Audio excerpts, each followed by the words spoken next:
Eric. Hi, Mickey. Happy Martin Luther King Day. Thank you. Martin, Jesus, and myself are the people I consider to be the big three Capricorns. How did you celebrate? How did I celebrate Martin Luther King Day? Yes. I played the footage from Eyes on the Prize for my kid of the march and the I Had a Dream. Cool. How old's your kid? 8. And also, my daughter wrote a letter to Altercation recently about the Iraq War to George Bush, but I put it in Altercation. And I thought that in honor of John Edwards' very historically acute comparison of King turning against the Vietnam War, even though it was very politically dangerous for him, reminding us of King's anti-war legacy, that we finalized that letter and got it. It's not politically dangerous of Edwards to turn against the war after voting for it. Well, we can talk about that if you want to. But in each case, he's pursuing the course of political opportunity. It's a precursor for Edwards to be a viable candidate to be against the war. But I think it's heartfelt, nevertheless. Probably.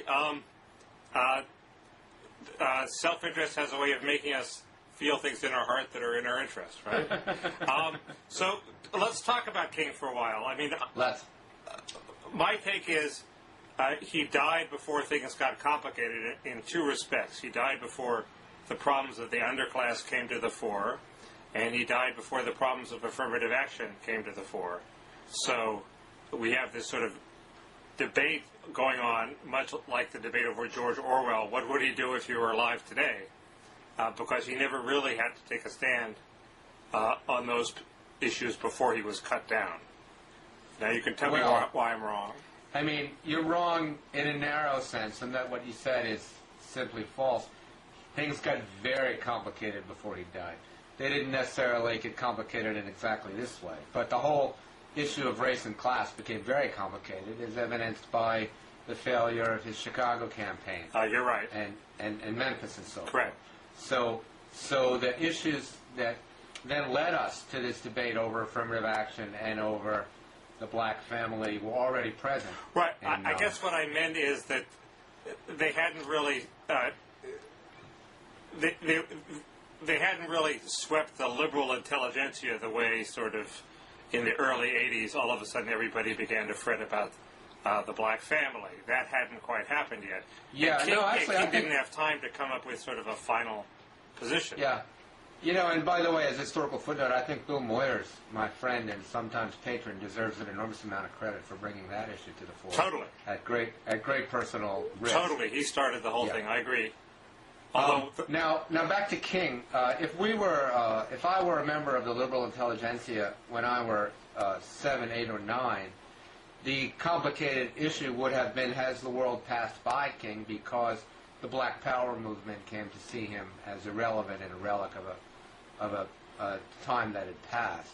And the question, you know, he was kind of mocked and considered old news by many young black leaders. And when he died, he was kind of fighting for relevance. He was still very popular with whites and white liberals, but with blacks, Malcolm X was in many ways the rising star. But let's talk about affirmative action. Okay. It's actually relevant to this. Do you want to take sides in the Malcolm X, Martin Luther King divide? No. Okay. I take Martin's side. Okay. But here's what I think about affirmative action, and it follows on exactly what I just said. You know, liberalism has paid an enormous price for bringing race to the fore. It destroyed the Democratic Party. Lyndon Johnson said that was what would happen when he signed the Civil Rights Bill, and he signed it anyway, rather bravely and nobly, and it in fact did. And everything in this country would be better if we could leave race out of it. But we couldn't leave race out of it in the 60s and maybe in the 70s because there was so much legalized racial discrimination. Right. Now there's not much legalized racial discrimination. And yet we still have race at the very center of our politics, particularly in affirmative action. I think it's a terrible mistake. I think that we need to take race out of affirmative action. I believe in affirmative action. I don't believe in affirmative action based on race. I've found very compelling a number of articles that have appeared everywhere you look by Richard Collenberg in the past few months that argue of the merits of class-based affirmative action, which on the one hand seems to work pretty well and doesn't get people's dander up the way race does, but on the other hand is absolutely necessary because racial affirmative action is politically dead. It was defeated in Michigan despite the fact that it had the support of the entire establishment, Democratic and Republican. According to something I read in Collenberg, a quarter of the people in America live in places where race-based affirmative action has been effectively outlawed by voters and also by court decisions.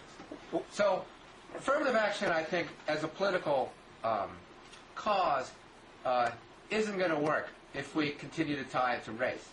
But if we tie it to class, I think it appeals to... You'll still have a lot of problems because it's going to be about race in some degree anyway. But I still think it appeals to people's sense of fairness, that if you're born poor, then you deserve a break in a way that you don't if you say you're a Vernon Jordan. I agree. My question there is, are you...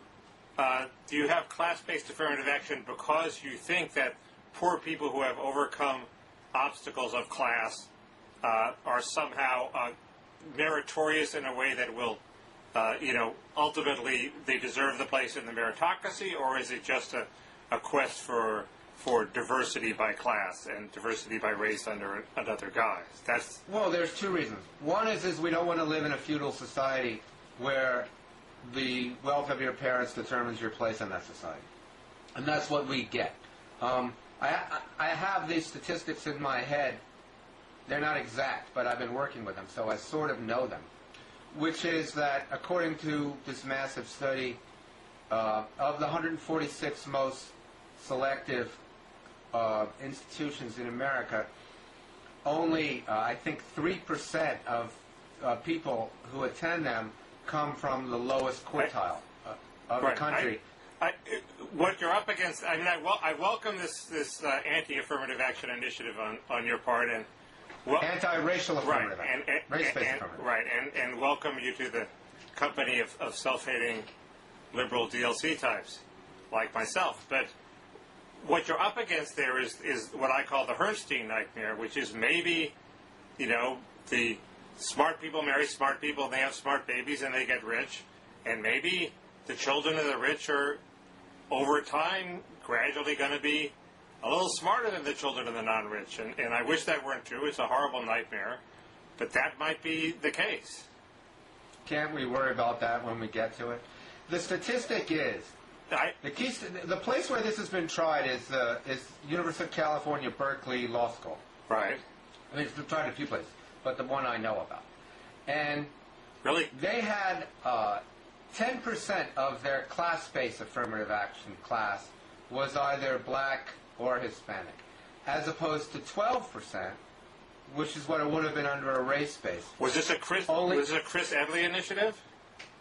I don't know. He was dean of the Berkeley Law School for a while, and he was the man who stopped class-based affirmative action when he was head of Clinton's race initiative. Well, I think it was a response to the court decisions. Okay. But if you did admissions purely on the basis decision of the voters to reject race-based affirmative action. Yeah, okay. Or it might have been the court's decision, I forget. The court's decision to uphold the decision of the voters.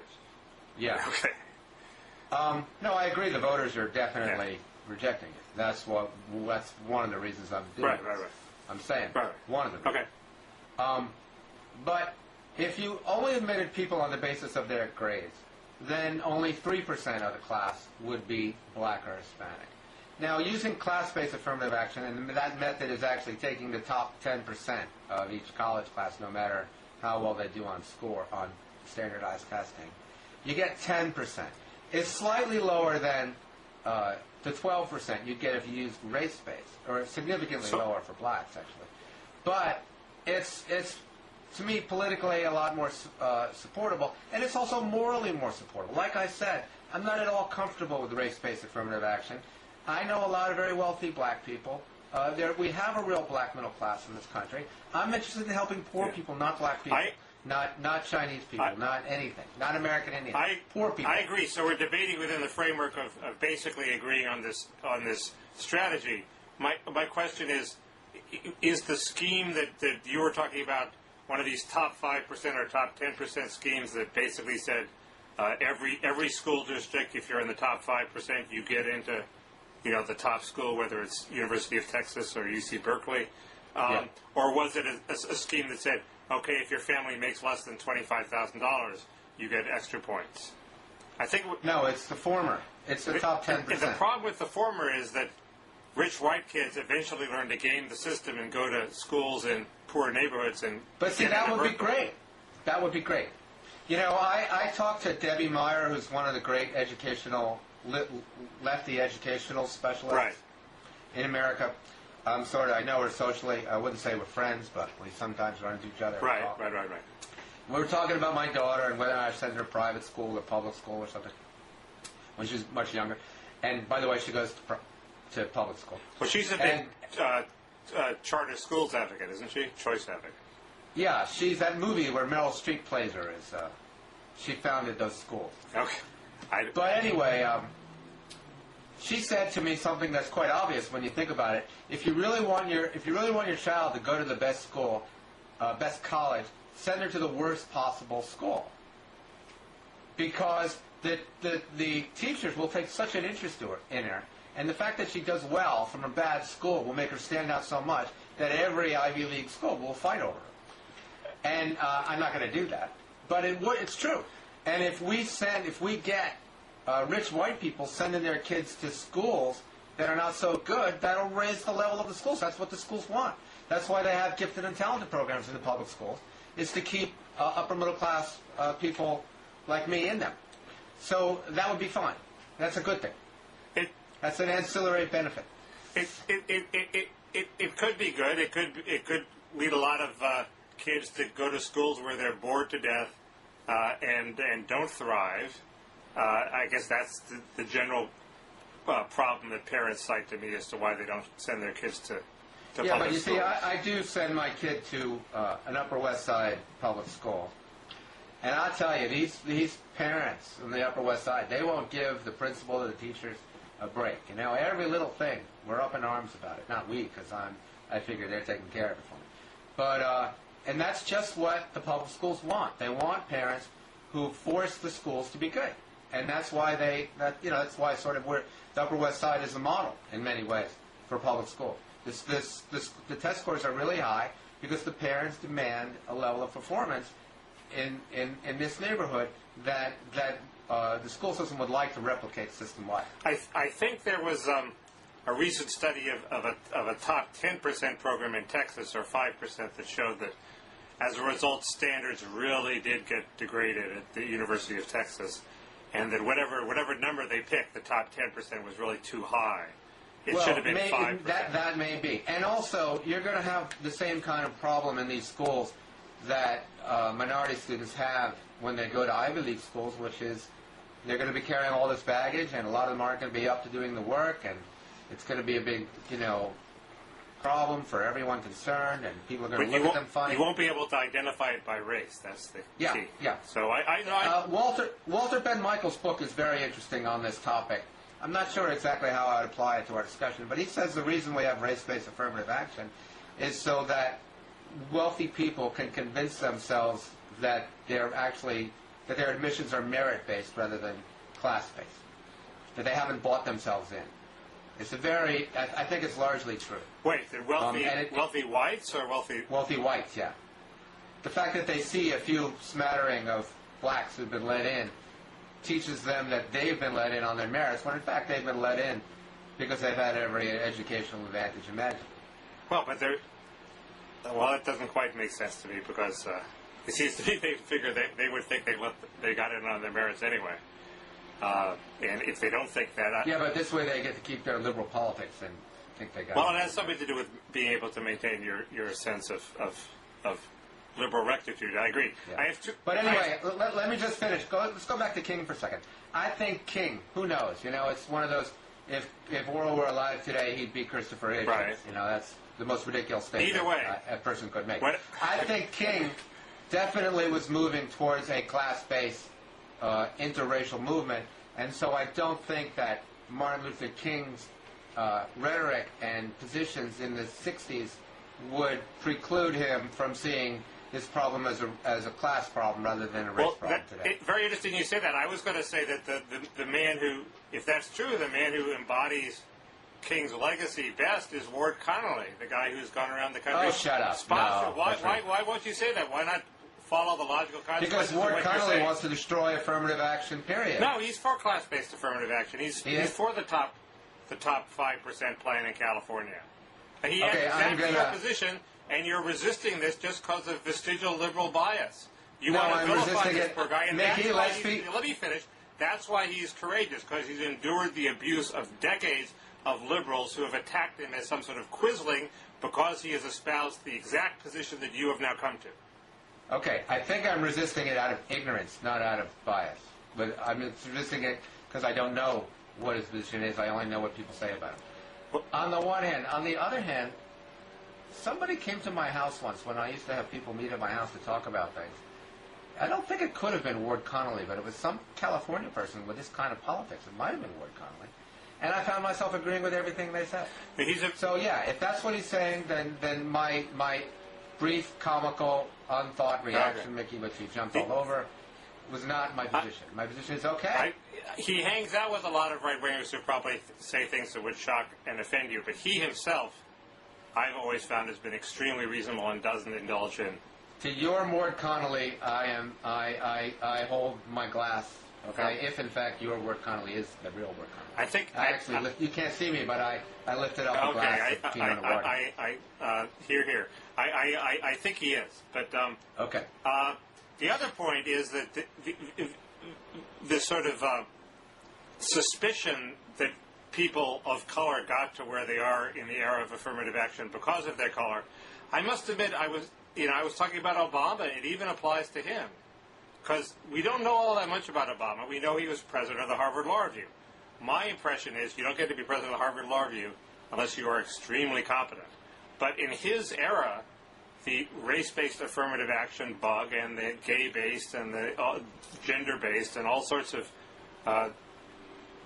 affirmative action schemes of different bases was so crazy that I think you could have become president of the Harvard Law Review more or less on the basis of your skin color. You're talking to the prejudice that everyone carries around with them. Every single person who doesn't get a job in any magazine blames affirmative action. And nobody feels that more than the journalists who are otherwise completely liberal.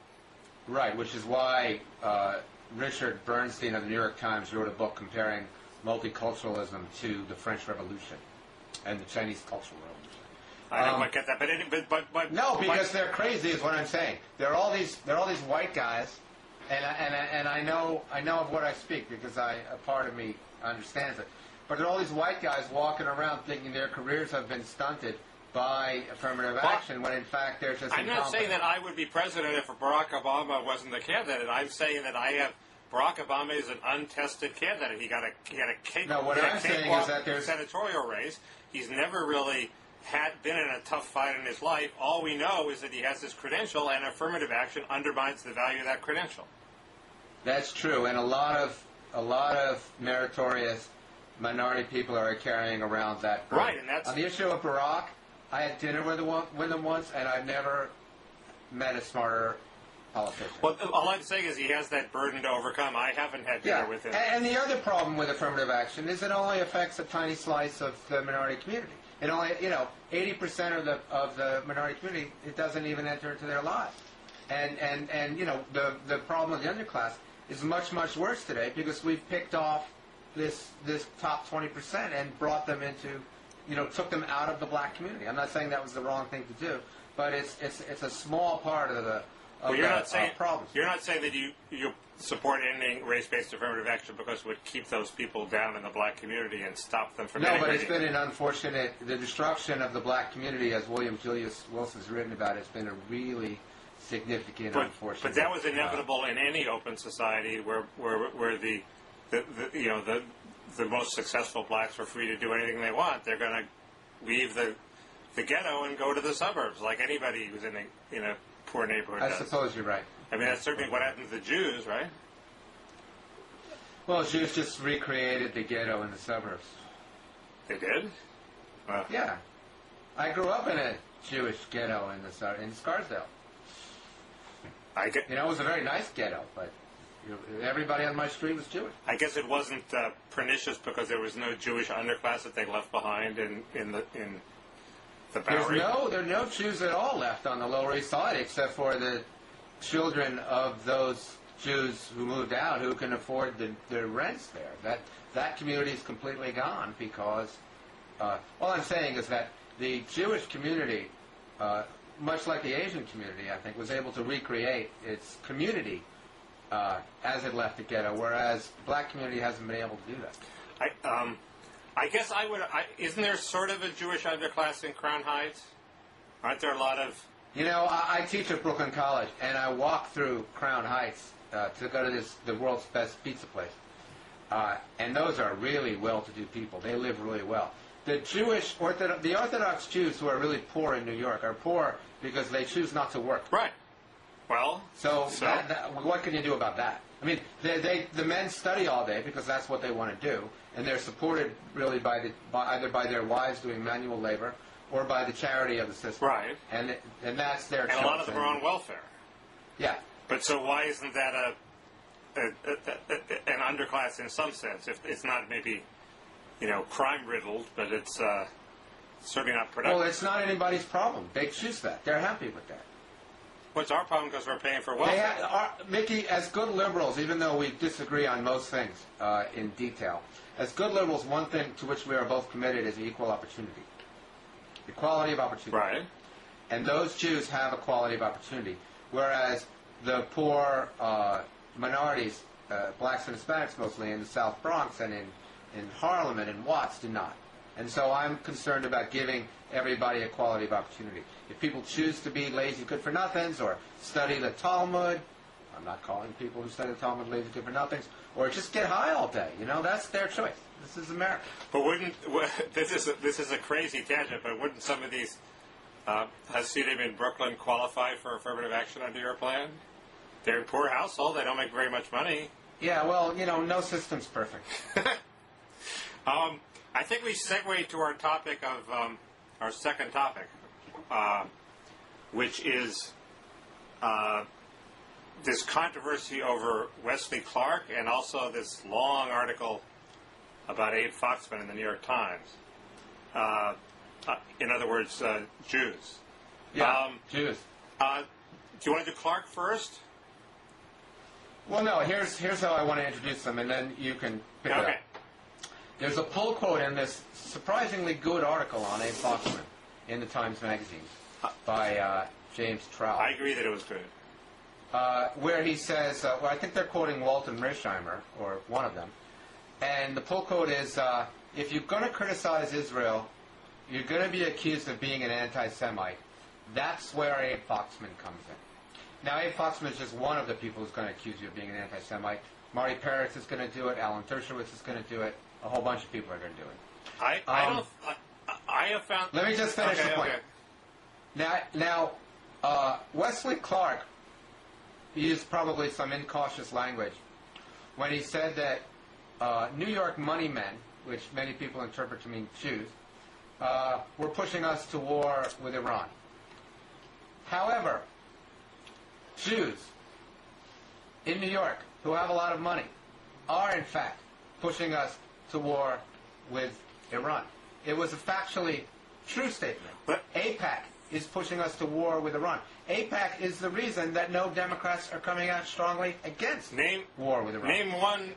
I mean, I believe that, it's an empirical question. Either it's happening or it's not happening. And if he accurately points it out, then I agree it's not anti-Semitic. But name one rich New York money person who's pushing us to war with Iran. Part of the way this works is it's never said aloud. There's never on the record. But there's no question that there's many statements by AIPAC and AIPAC-like organizations. Bibi Netanyahu is quoted, I think, in the forward piece on Wesley Clark, saying we have to deal with Iran. We have to deal with Iran. America has a responsibility to make good on its threats to Iran. That's Bibi Netanyahu. Well, but he's not a New York money man. I'm looking for a New York money man here. Well, who do you think funds AIPAC? I don't know really who funds AIPAC, but you probably do, so name them. I guess. The point is that AIPAC's funding is extremely wealthy American Jews, and AIPAC is pushing for a war with Iran. So when people go to Democratic politicians and they say, "Listen, I don't want you getting out in front and opposing war with Iran, particularly since you have national aspirations," they don't say it in the New York Times. But why doesn't Wesley Clark say AIPAC then? I mean, that's because he didn't want to. Because he thought, I guess. I mean, you have to ask Wesley. But my guess is he thought he was avoiding bringing Jews into it, and that he didn't realize the resonance of this term. It seemed a little paranoid in that there is a split in the Jewish community. AIPAC does not represent the views of the majority of Jews, and the way to make that point is to call AIPAC by its name, AIPAC. The problem is that all of the Jewish organizations, group of New York money men. No, but all of the Jewish organizations, and the Foxman piece gets at this a bit, and Walter Mearsheimer get at this a bit. All of the Jewish organizations are much, much more hawkish and right-wing than our American Jews. American Jews are pretty peaceful-minded. They didn't support Iraq in the first place. They're vehemently, they became much more dovish later on. But all of the American Jewish organizations did support Iraq. Most of American Jews would like to see Israel give up the West Bank for peace, whereas any time even an Israeli prime minister like Yitzhak Rabin or Ehud Barak wants to make concessions for peace, they have problems from the American Jews who are holier than the Pope, if you'll excuse the expression, on this point. Did Jonathan Jacoby's organization endorse the war in Iraq? I actually don't know. The Israel Policy Forum?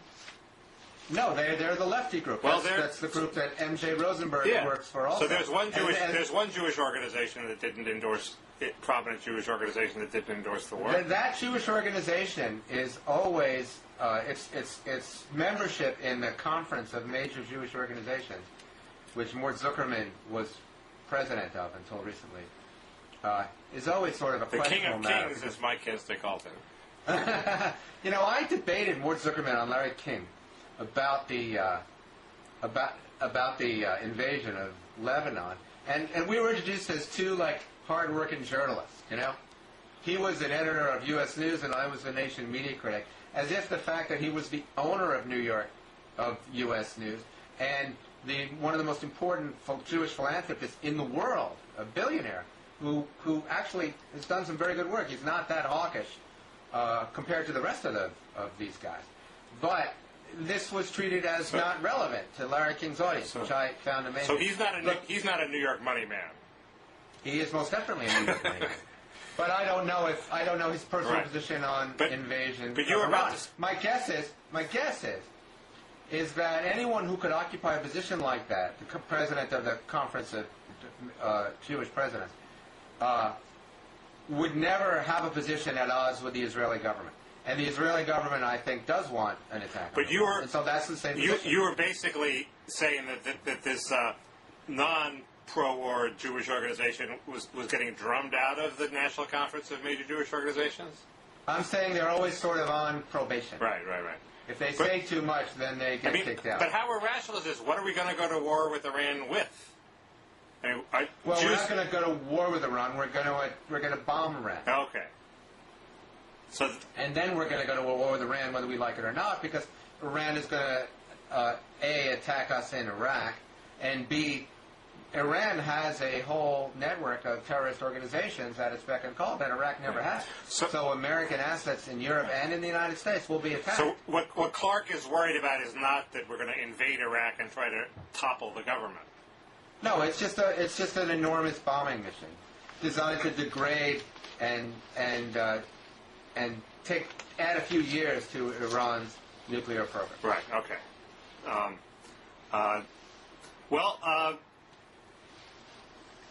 If that is happening, and then I think, Clark his comment was more interesting than it was anti-Semitic, certainly. Well, the problem is that people like Abe Foxman and your friend Marty Parris and their friend Alan Dershowitz have made it impossible to discuss this issue, because if you bring it up, you're accusing. You know, David Brooks said that the use of the word neoconservative was ipso facto anti-Semitic. Ironically, that's going to be ripped from the day's headlines, because in the Plain trial that's coming up, the trial of Scooter Libby, it's going to come out that what he told Tim Russert was that using the word that Chris Matthews was an anti-Semite, and it said that Libby is one of those who believes that anybody who uses the word neocons is anti-Semitic. Now, I know you've written this. Is this speculation, or you? It's not you speculation. I claim to have checked it out through circuitous routes that involve, getting to somebody at NBC who says, yes, that's right. So I claim that it's been checked out, but there's certainly a 5% chance that I'm wrong. It's not speculation. Well, I mean, they had things going really well for a while, because a lot of the people who do this are anti-Semitic, like on the right, Pat Buchanan, and on the left, Alexander Coburn. And so they can always point to these examples and say that smears everyone. But the fact is it made it impossible to discuss the role that Israel plays in American foreign policy, because if you bring it up, you're an anti-Semite, or you're a self-hating Jew, as I supposedly am. I claim that this weapon is diminishing from my experience, where I wrote something attacking the neocons and the Likudniks. That was my word of choice, and nobody attacked me by name, but there were a bunch of people doing this, and there were a bunch of articles by Likudniks or pundits like David Brooks and David Frum, who said, well, people who do, and Kaplan, Lawrence Kaplan at the New Republic, saying that people who do this are really anti-Semitic and it's raising the specter of the socialism of fools. And then they dropped it. And Brooks sort of backpedaled. I don't think it has the valence anymore. And I think slowly, after initially winning the debate, slowly the realization is dawning, if settling the Israeli-Palestinian dispute really is the surest way to calm down the Arab world, surer than implanting democracy in Iraq, why don't we do that? Well, I agree that it's diminishing, but it isn't diminishing nearly enough for my taste. I'm here to diminish it further.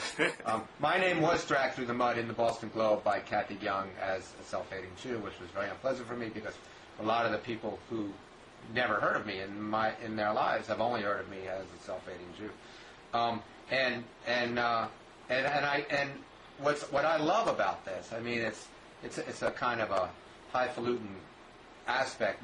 Matt Yglesias and I have sort of led the charge on this, is that if you look at a lot of the Lieberman writing in the Weekly Standard by Mona Charen, by this crazy rabbi who Newsweek employs, Gelman, I think his name is, to be their religion columnist, they're writing, how dare you Jews vote on the basis of American interests? You should be supporting Lieberman no matter what he says.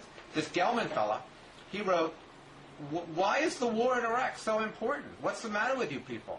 Catholics supported John Kennedy. Jews should be supporting Lieberman no matter what, leaving aside the fact that Catholics actually went for Bush over Kerry. John Kennedy was elected 45 years ago. He wrote that in But anyway, Newsweek? You're right, it's diminishing. But it's still very important, very significant, particularly for Jews. He wrote that in Newsweek? Yeah. Newsweek Online. I don't know if it was in the magazine. Online. Well, I don't... Self-hatred has a bad name.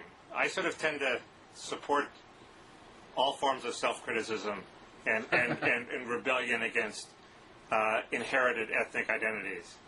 I keep using Woody Allen's line that I have plenty of reasons to hate myself besides my religion.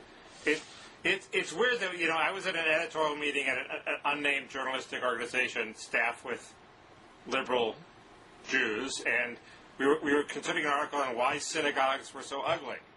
And everybody said, gee, I've always thought synagogues were ugly too, but I always figured it was just my self-hatred. So people not only are self-hating, but they identify as sort of self-hating. And I just don't see that charge having huge power anymore. But it does have huge power. It does. It's if it shut out 95% of the discourse 5 years ago. Today, it shuts out 80% of the discourse. Well, maybe those numbers are too high. If it shut out 80% of the discourse 5 years ago, it shuts out 50% today.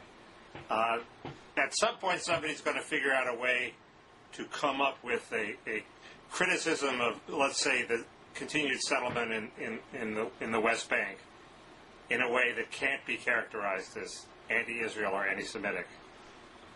And that person's going to be pretty popular, I think. When Walter and Mearsheimer published their book, where they have all the space in the world to correct the errors and misjudgments they made in their article, and the 80-page paper that they published in response to their critics is very powerful.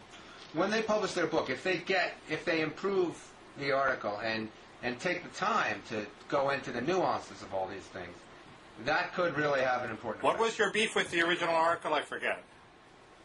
I had a few. I thought that, well, I didn't write all my beefs because I just wrote a 1,000-word column about it.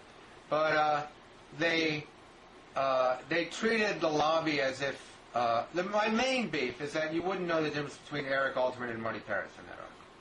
That because I care about Israel and I identify with Israel, I'm part of the lobby, even though I'm one of the more prominent Jewish critics of Israel in America. So they didn't distinguish between degrees of people who have, between the Washington Center for Near East Policy and AIPAC, even though they're quite different. That's my main criticism. Well, if you don't do that, you're so unperceptive that why would one trust? Well, they were new to the issue was the problem. They went in. Also, there's a fundamental criticism to be made of the realist school, even though I identify with that school more than any other foreign policy school, which is that it just assumes an American interest, a sort of de jure, a de facto American interest, when in fact American interests have always been determined by our values. So if it's in our values to support the only democracy in the Middle East, however flawed, that's part of the American interest, and they don't take that seriously. Right. Well, okay, I think we've agreed on like two things now. Can I try to start an argument by saying this is like you're not ready for this. You've endorsed abandoning affirmative action. What is your beef with the DLC? On your blog you write, well, they were right about many things. What were the things they were right about? Was affirmative action one of them? And if so, what's the source of your antipathy to them?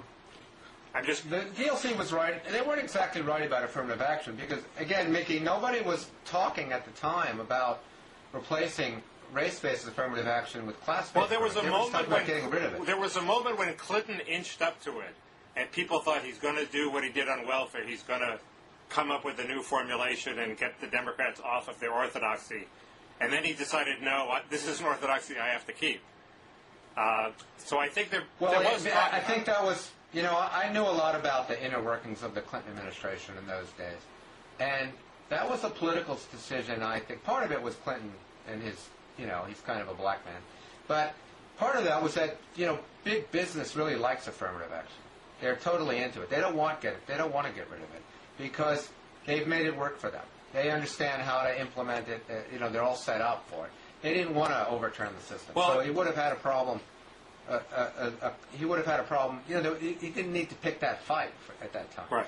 But the DLC, listen, what they were right about, what I never understood for like 20 years is until I read much too late in life, Tom and Mary Edsall's book Chain Reaction, right, was how sort of normal Americans came to perceive liberals on the basis of forced integration and tax policy.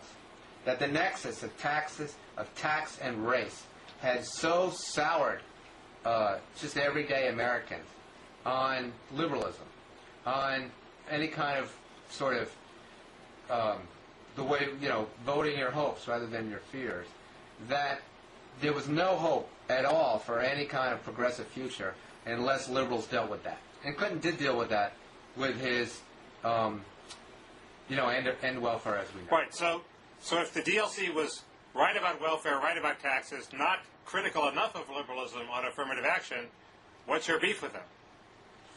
What's wrong with my beef with them Why is aren't you a that... charter member? My beef with them is that they hate liberals more than they hate conservatives. In other words, the DLC is in large measure a reaction against the kind of people they don't like. Howard Dean was a conservative Democrat. He was against the war, and he was absolutely right to be against the war. And he was certainly against the arrogance with which the war was shoved down our throats by these unbelievably extremist, incompetent idiots who are running it. But the DLC was more on the side of those people than they were on Howard Dean, even though he was very fiscally conservative and in some ways very socially conservative. I agree with you on Dean. I didn't understand why the DLC got baited into opposing I'll tell you why. Because they only care about their guys against the liberals. They don't like liberals. They hate Jesse Jackson. I don't like Jesse Jackson either. But they're all about who they hate rather than what they believe in. Well, everybody's about who they hate. I mean, what gets you out of bed in the morning is opposing the thing you think is wrong. And if you think, they should have become. So those people who feel that way, they should have become Republicans, like the neocons did. Why? But maybe they're not Republicans. You're talking to me, Eric.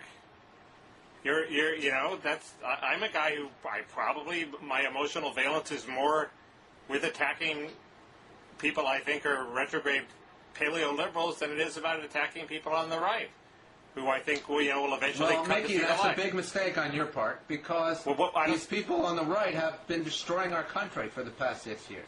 And the people who you want to attack all the time are basically powerless.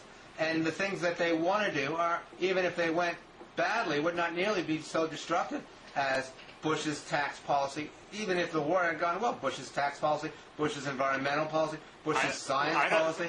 That's the enemy. Except for the war, where I agree with you on the war. The Bush's, and that sort of overwhelms anything else. We spent the first half of this dialogue talking about the incredible damage that race-based affirmative action does. So that's what liberals would do. That would be very damaging if that came into power. If they repealed welfare reform and recreated a welfare-dependent underclass, that would be very bad. If labor unions strangle American industry because they have they can organize now by card check and not by actually having a secret ballot, that would be a very bad thing. It would be very damaging. Why can't one oppose those things? Well, because the alternative is worse. That's why. Bush's tax cuts, if it's the tax cuts, they weren't that bad. Democrats can always raise them again when they get back in office. No, the tax cuts are a catastrophe. Why are they a catastrophe? Because they've destroyed the possibility of, the giving 50% of $1.7 trillion to the wealthiest 10% of the country, or is it 1%? It's one of those two. Is anti-democratic. It's fundamentally anti-democratic. It was a tax cut, and when the Democrats get in, if they have any talent at all, they'll be able to raise the taxes again. It's much harder to raise taxes than it is to cut them. You know that. It's easier to raise taxes than it is to cut spending, though. And the greater danger, I always thought, at least with the first tax cut, was that that if they didn't cut taxes, they'd piss away all the money on Veterans Affairs and a bunch of government programs that would eat it up. And then when the Democrats came back in, they wouldn't have, the money wouldn't be there to do national health care. I'd much rather argue for raising taxes to fund national health care than cutting spending to fund national health care. Yeah, but you see, Mickey, again, I used to talk to the Clinton people a lot in those days, and I said, why not single payer, which is a much better system than the one we have, for all its flaws. It's 1,000,000 times better than the one we have. And they said, because the day we come out for single payer, the Republicans will call it a tax hike, and then it'll be dead in the water. Now that's because the reason the Republicans will be able to call it a tax hike is because a lot of people inside the Democratic establishment, inside the media establishment certainly, have given aid and comfort to this argument. Now, look, I agree that there were a lot of there was a lot of liberal arrogance in the 60s and 70s, and I hate identity politics more than you do because I deal with it more than you do. It gets in the way of a lot of the things that I believe in. But the fact is that the mistakes of liberalism pale. They are as nothing compared to the mistakes of the right wing, and the DLC, like I said, as I said on the blog, I've tried to be nice to the DLC for the past few years. And I've participated in third way discussions, which is not quite the DLC, but it's sort of the DLC, and I like them. And I think they have a lot of arguments that are politically astute, given how successful the right has been in demonizing liberals. But I think in contributing to that demonization, you really think that today the problem with America is that unions are too powerful? I mean, my God. Yes, the problem I do. is you're not allowed to organize a union in America. The problem is there's no effective right to organize. Talk to your friend Meyer about the effect of unionism on the ability to have choice in public schools. Yes, I think. Yeah, I don't like the teachers' union. Okay, well. But I like every other union. Well, half of unions in America are government unions now. I know. Well, I know because the labor law has been rewritten by these it's because everywhere union firms compete with non-union firms like the auto industry, the union firms get clobbered because sclerotic work rules strangle productivity. No, Mickey, it's because we don't have national health insurance. It's because $1,700 of every car is pension fund and national health insurance. If we had a collective system. Well, but $500 is the union penalty. So even if you got rid of the I'm happy to pay $500 to have a strong union movement in this country for my car. But most people would rather pay $500 less and get a Toyota. So GM's still going to be in trouble. I'd rather GM has a lot of problems. I'd rather have a car. That have nothing to do with this union. I'd rather have a car built by a company where all workers pitch in to make it a good car than a car built by a company with 150 job classifications. Where if you ask somebody to go do this job, they say no, you can't make me do that. Hey Mickey, are BMWs and Mercedes and Volvos built by union labor? Well, I think. Come on, unions are not the problem. I think the problem is that Detroit is dysfunctional in a million ways. It's not about unions. The Swedish economies, the Northern European economies are much more efficient than ours, and they're much more unionized. Volkswagen and BMW and Mercedes have horrible union problems, and they're threatening to constantly outsource their products to Spain and. Yeah, but your point is that unions make bad cars, but I'm saying the best cars in the world, Mercedes, BMW, Have you Volvo. seen Mercedes reliability ratings lately? They suck. They're at the bottom of the heap. I'm not going to argue with you about cars, but historically, German cars have been the highest performing cars. Historically, that's true, but now they have finally run into the problems that everybody else is running into. Anyway, can I just say one thing about that? You neoliberals, and I mean neoliberal now, actually in the economic. But you're sense, a neoliberal. Anyway, go ahead. No, that's why I'm saying in the economic sense, not in the Charlie Peterson. You guys are always saying that these wonderful social democracies in Northern Europe are about to collapse and that they're unsustainable. But they keep sustaining themselves, and their quality of life is better in every way than in this country, just about. There's almost none that I can figure that we outpace them. And in fact, a lot of them have a higher per capita standard of living than we do. So when you say it's finally catching up with them, I've been hearing that forever. And it never turns out to be true. Take a look at Jonathan Cohn's article on Denmark in TNR a few weeks ago. It's still a model. I mean, they don't have our race problems, but it's still a model for American liberalism. And all of these things that you say should be happening, non-competitiveness, they don't happen. Yeah. Well, they're about to have a race problem because the birth rate is so low they have to import labor, and the labor is coming. No, their race problem is with Muslims. Yeah. And I would love to live there now because I could be a right-winger, because I'd be a real right-winger on immigration if I were a Danish social I agree that the failure of Eurosclerosis to crater the European economy is a problem for people with my anti-union viewpoint. I agree with that. And another point I agree with you on is that the opposition of neoliberals to Howard Dean was in retrospect really stupid. I mean, he was a much better candidate than Kerry. He was a credible person, and he wasn't that liberal. So why didn't we? I actually think he couldn't have won because he was insufficiently religious. But I mean, he was too secular. But the point is that the DLC keeps attacking liberals, and they don't have to. Like, I'm willing to have a truce and say, these people running our country are so evil, they have to be stopped. But then they go and hire, what's his name, who's now McCain's press secretary? Marshall Whitman? Marshall Whitman, who did that unbelievably disgusting thing where he pulled off comments from a Move On bulletin board. And he said, how dare Move On, how dare the Democratic Party participate with these anti-Semites? Well, it was just some crazy commenter, and he knew it. I'm not going to defend Marshall Whitman, but I don't think that Daily Kos is ready to give up the battle against the DLC. You may be, but I don't think there are other elements of the non-self-hating liberal coalition. That's true. The Daily Kos has a problem with the DLC, just like the DLC has a problem with Daily Kos. But if you read that book by Marcos, I don't know these Daily Kos people at all, but I read their book, right? And they're very sensible people. They're not ideologues. They're not. It's not Tom Hayden, you know. It's not Jane Fonda. It's just people who don't think that the world ought to be run out of some Washington corporate-funded, lobbyist hall. I agree, but they have a retrograde at what Tom McGuire calls the Fight Club for Men, which is the idea that Democrats are winning because they haven't fought hard enough. And I would say no, Democrats win, and like Clinton, they recognize the reasonable arguments on the other side. That doesn't seem to be where Kos is at, unless, of course, he's doing the recognition, in which case it redounds to his Sometimes they win because they haven't fought hard enough, and sometimes they win because they haven't recognized the good arguments on the other side. But we had a natural segue to our final topic, which is, I agree with you that the damage Bush has done to the country through the Iraq War makes the damage that Democrats have done over the last decade pale in comparison. And we now have, Bush's final attempt to salvage the Iraq War.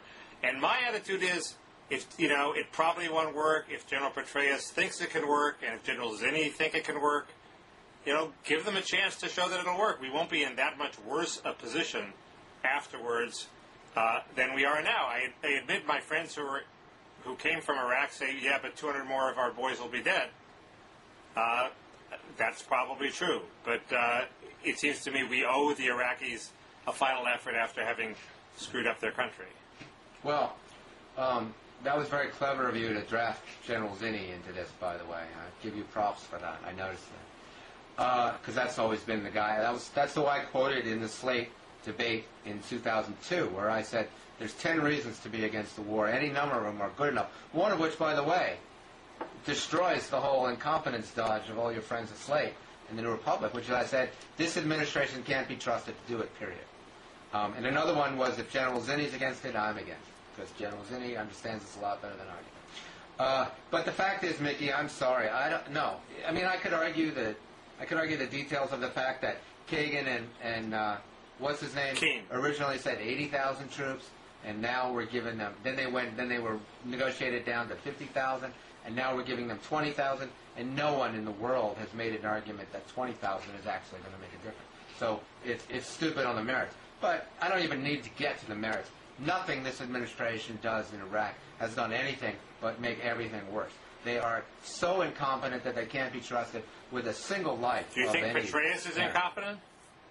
I don't have an opinion of Petraeus, but I know... I thought the argument against the administration was that Petraeus was doing a good job in whatever city he was in charge of, and then Rumsfeld replaced him with a striker brigade, and everything went all to hell.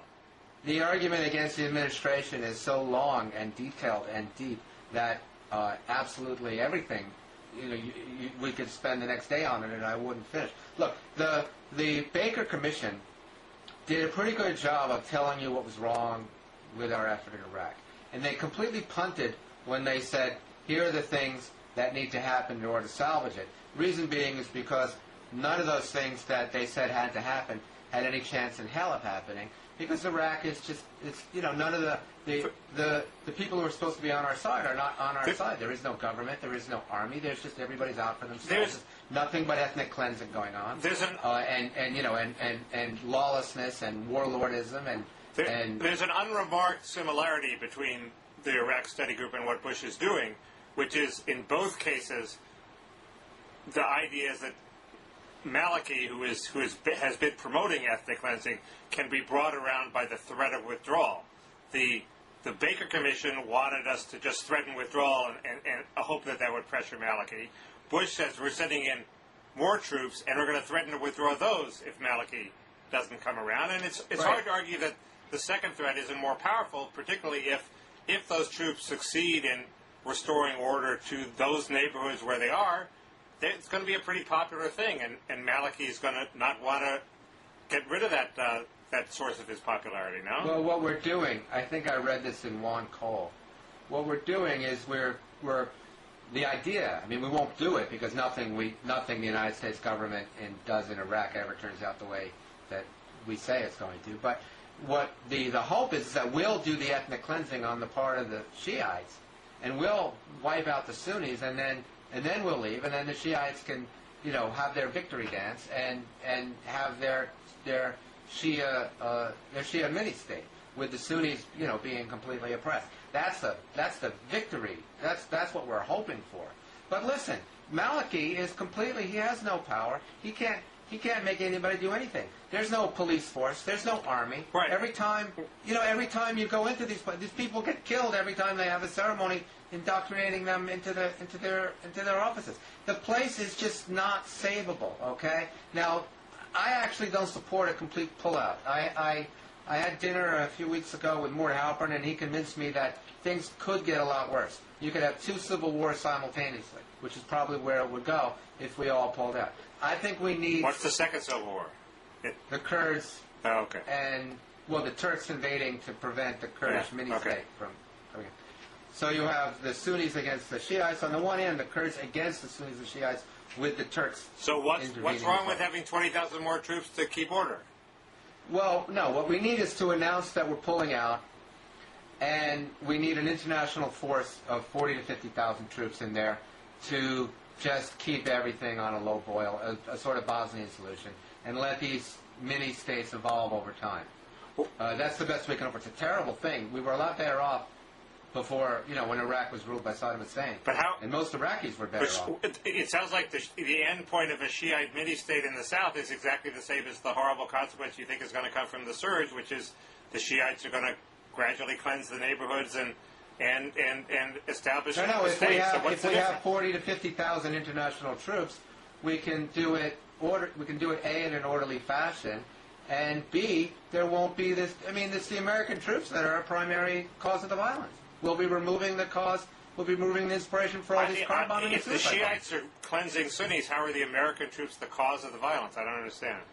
Well, there's lots of causes of violence. That's the thing. Whenever people always do this, if you said you were for more troops and now you're against more troops, aren't you confused, Mr. Liberal? Well, I was for more troops when they would have done some good. Okay. Now they're not going to do anything. Why do you now think it's just impossible? But I don't understand. I'm saying that you say if we leave, we can't leave completely because there'll be a horrible bloodbath. We should keep some troops there. So you're admitting that our troops are doing some good. No, we're stopping a horrible bloodbath. No. I agree things could get worse. But I don't think they'll ever get any better under an American occupation.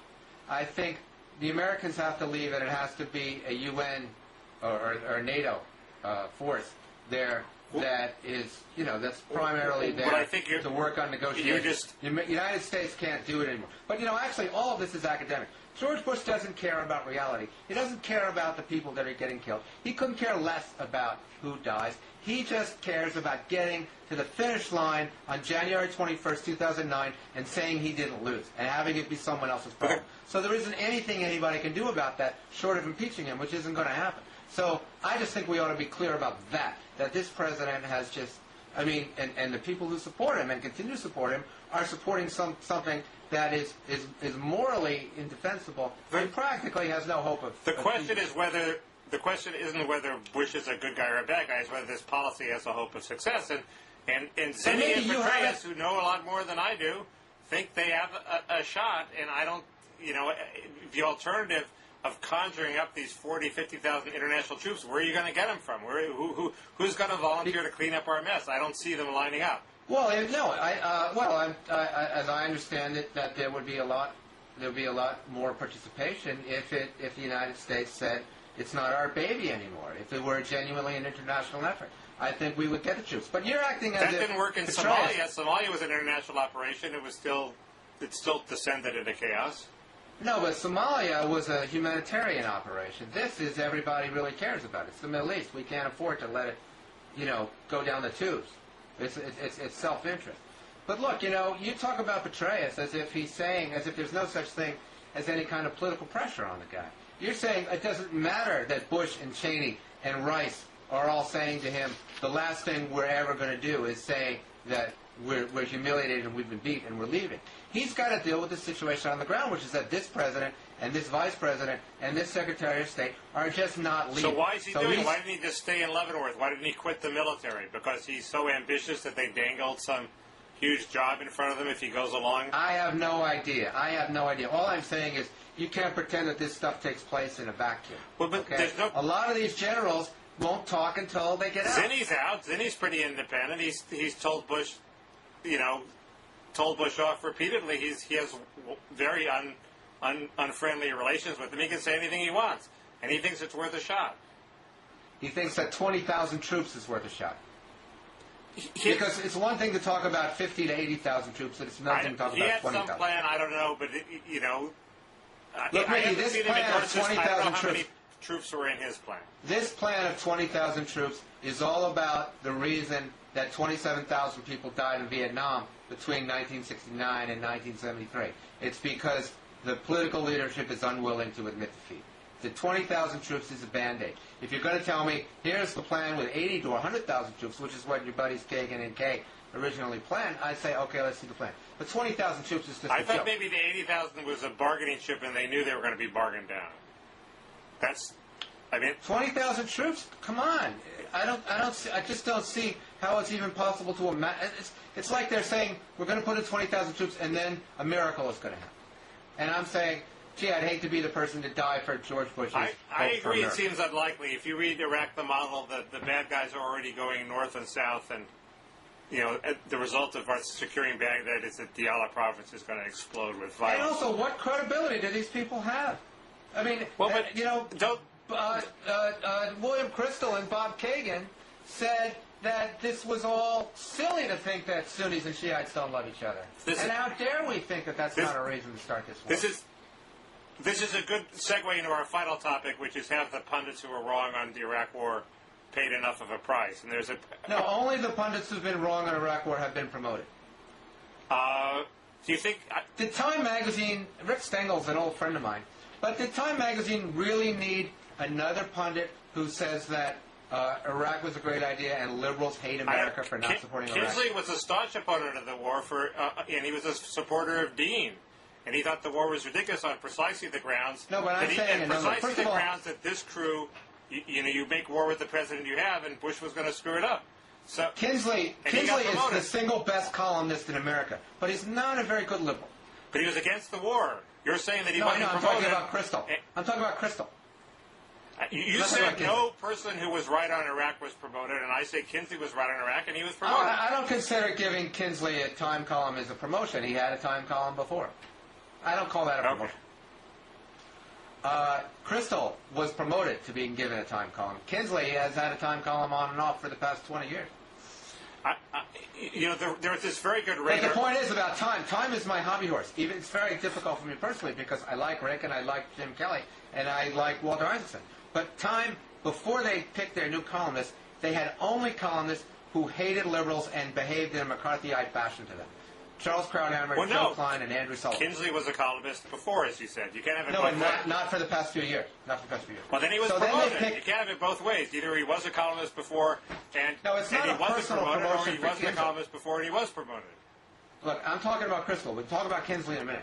I'm talking about Crystal. So Time already has nothing but conservative-leaning columnists who hate liberals and think that they should be shipped to Guantanamo. And who do they pick? The single most discredited voice in the entire punditocracy, William Crystal. Why? Why? Because it doesn't matter what pundits say. It matters how they act. It matters if they're, which club they're part of. Well, because Crystal couldn't get a job washing the floors of Time based on his record as a pundit. He's been a horrible. But he's a charming, intelligent man, and a good writer, so we like him. But why did Time need another McCarthyite anti-liberal columnist? They didn't. But I agree they needed a liberal. But I do think there's this article in Radar that picks 4 columnists who were wrong on the war and what happened to them. I do think Peter Beinart has been damaged. I mean, I think, people are... Well, Peter Beinart was damaged. I like Peter Beinart. He's a gentleman. He's a nice guy, but I think he's been damaged. But the reason he's been damaged is because he wrote a whole book based on the argument that it was a mistake for liberals not to support the Iraq War.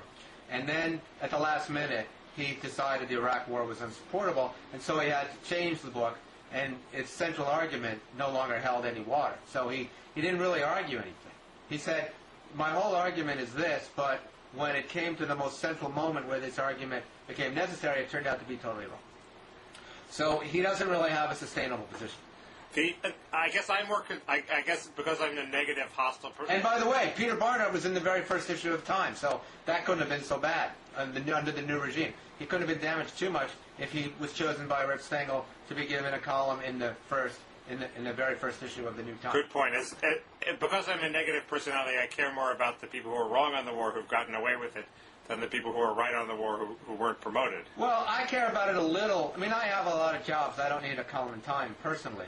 But I care a little bit about it because I was right the whole time about Iraq. I haven't said anything about Iraq that I need to take back. And so have a few people like me. So I think that those people, deserve better than being called anti-American pro-terror. Well, but more importantly, our debate, our discussion, is still run by these people who get everything wrong. The very first two guests on Meet the Press after the Democrats sweep the election are John McCain and Joe Lieberman. Two people who have been wrong about the war from minute one.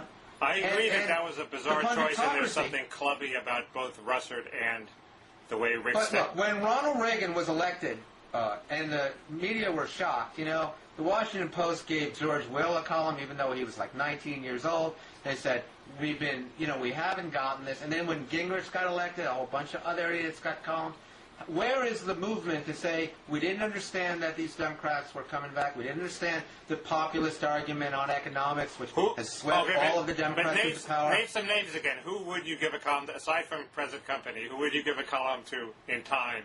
Who is it? Mike Tomasky, Josh Marshall, Matt Iglesias, Ezra Klein. All those young people, what's her name? My friend Garance. All those young people from the American Prospect who've done really good work, I would give columns to. Huh.